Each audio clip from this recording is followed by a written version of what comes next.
嘿，今天玩玩具了嗎？看到快結局，結果被禁播，真難怪不革命不行啊！本集來看看由萬代出品的《超合金魂 GX118 Voz 5》。登場於作品《Voz 5 Legacy》，是菲律賓的制作公司於2023年播放的90集真人影集，改編自1977年的日本動畫作品《超電磁機器人波羅5號》。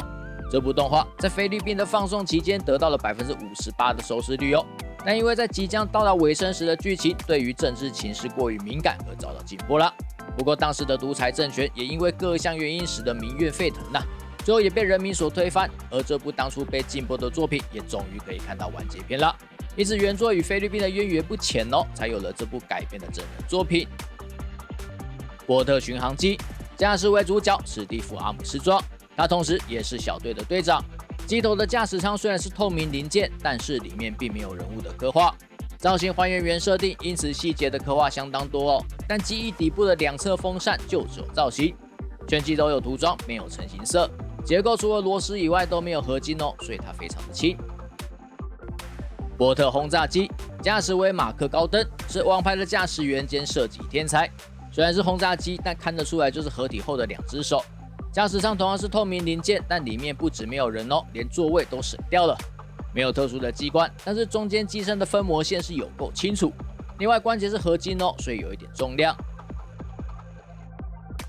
波特裝甲車駕駛為大波特阿姆斯壯，看外形就知道是個力量型的角色啊。機組的外形也是很能夠理解，確實是一台裝甲車。雖然是軀幹部位，但有合金成分，因此它有一點重。4個履帶都是假的，也沒有小輪子可以滾動哦。外形上比較可惜的是後側有明顯的零件接點，以及主推進器是為了合體後的穩定性，所以是採用替換零件。波特巡防艦駕的是小喬阿姆斯壯，年紀最小，但是操作的機體最大台，一看就知道是合體後的腰部還有2條腿。機身上也沒有其他的特殊機關哦，但因為整體的外形風格影響，所以比原作的波特巡防艦更不像是巡防艦。頂部的2根探測器要小心損毀哦，整體的重手感都在後半段。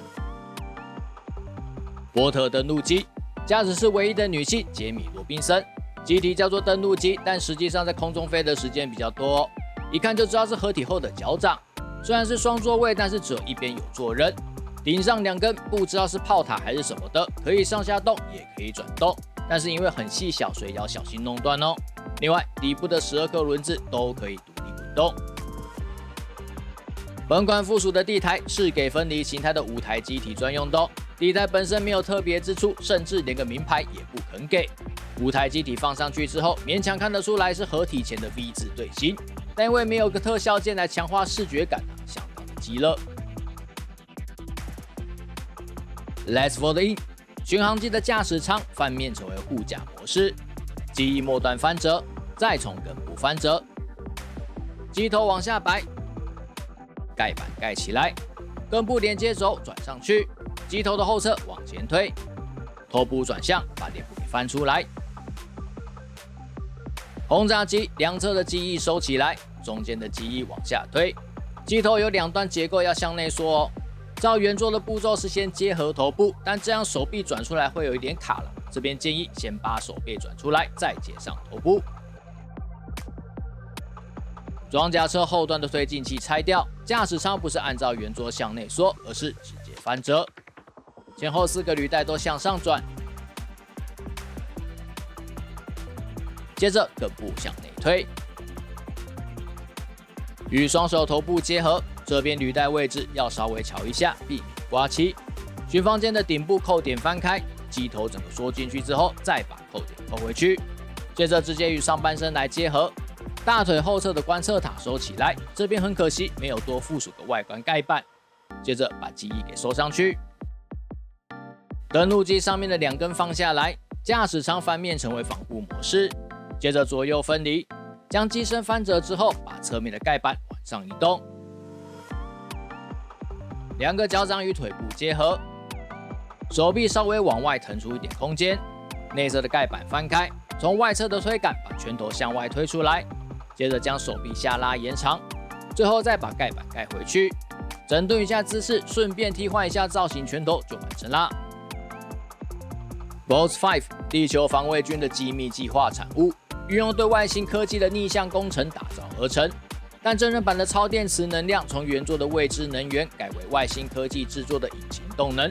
雖然因為如此，無畏駕駛的精神力同步就不會再去影響戰力咯，但也無法在遇到危機的時候熱血一番，突然變強逆轉勝。另外，從劇中看起來合體之後不太擅長空中戰哦，若是哪天加入機戰，應該是不會飛，或是給個空逼。合體後的高度大概就是25公分，合金部件含量適中，具有重手感，但還沒有辦法邊玩邊練身體，整體大概就是這麼重啊。對照原設定，其實外形上的還原度相當有水準哦。因為本款是全機塗裝，所以視覺上的重量感也加分了不少。對於原作較強調的巨大笨重感，也就比較能夠還原啦。外形為了寫實感，所以有多了很多刻線，還有造型。雖然這個部分是比較見仁見智啦，但我個人是覺得真人化的調性多少都會變成這樣，算是無可厚非啦。臉部的造型銳利化，也讓整個面容變得比較兇惡還有帥氣。身形比原作版更加的粗壯，也是真人版的特色之一。所以整體的外形有了威嚇感，也有了力量感。全機塗裝沒有太大問題，而且都是採用金屬塗裝哦，並且有降低色調的濃度，因此視覺上膠感並不會太重。不過手上這一只脖子似乎上漆有一點上厚了，有一點疙瘩哦。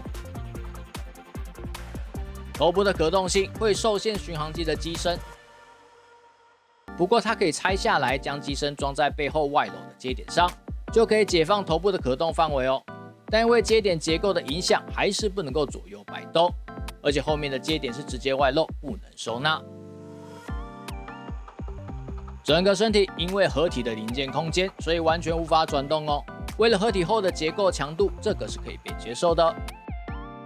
手臂根部的關節是比較淺的齒輪關節，根部因為變形機構，所以有範圍不太大的前後可動。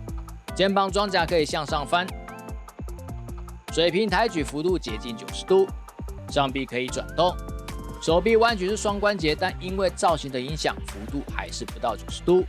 有附屬4種尺寸比較大的造型替換手肘。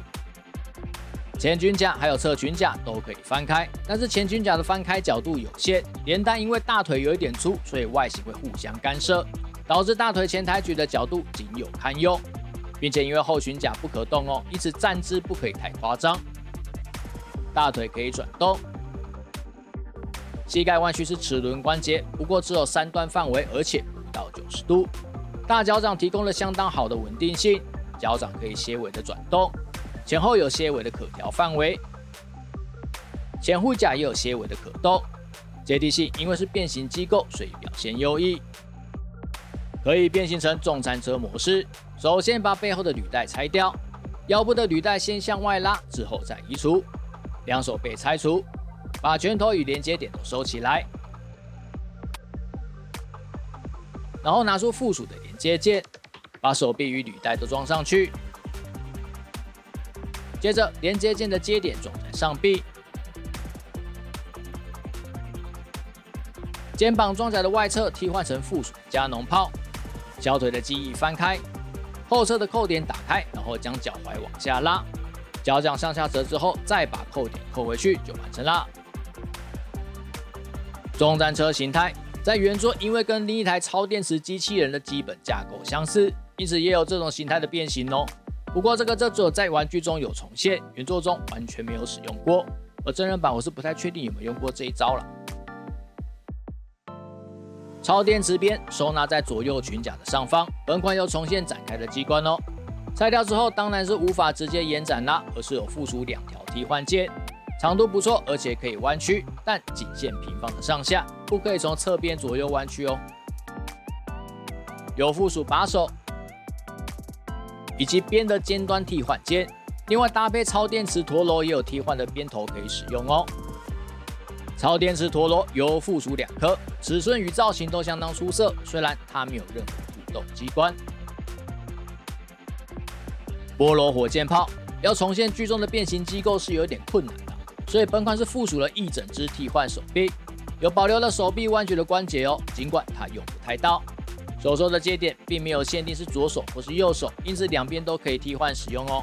這點也是還原劇中左右手都可以變形的設定。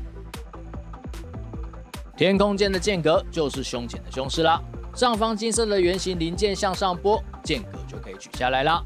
不過原作的變形是超現實的，因此本款也是直接附屬一把已經展開的天空劍。剑的造型是中規中矩，但劇中就長這樣，所以也沒什麼好挑剔的。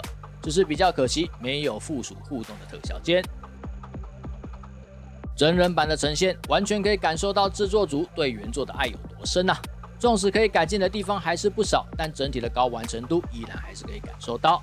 不過從原作的40集拉成了90集，所以也不免整個節奏會有點拖沓，算是比較可惜的地方。重新詮釋的造型，雖然依然在原作的框架之中，但還是有走出自己的特色。當然前提是要對這種過度細節外形不會太過在意啦。不過至少沒有多餘的尖尖角角，把玩體驗上也相當不錯哦。可動性不到卓越，但也夠用啦。只是對於武裝方面就比較小氣了，個別機組的武裝還有光線鏡特效劍沒有附屬也就算了，好歹有登場過的鎖鏈飛拳怎麼拔掉啦？明明 SMP 版就有給呢。還有那個附屬地台真的太過沒有誠意了。總之整體來說依然是正面評價，外形足夠的還原，也有點重手感，變形合體結構牢固，把玩性也還行。喜歡真人版造型又想要變形合體的合金版玩具，本款是可以參考看看哦。就這樣，記得點讚、訂閱、分享，拜拜。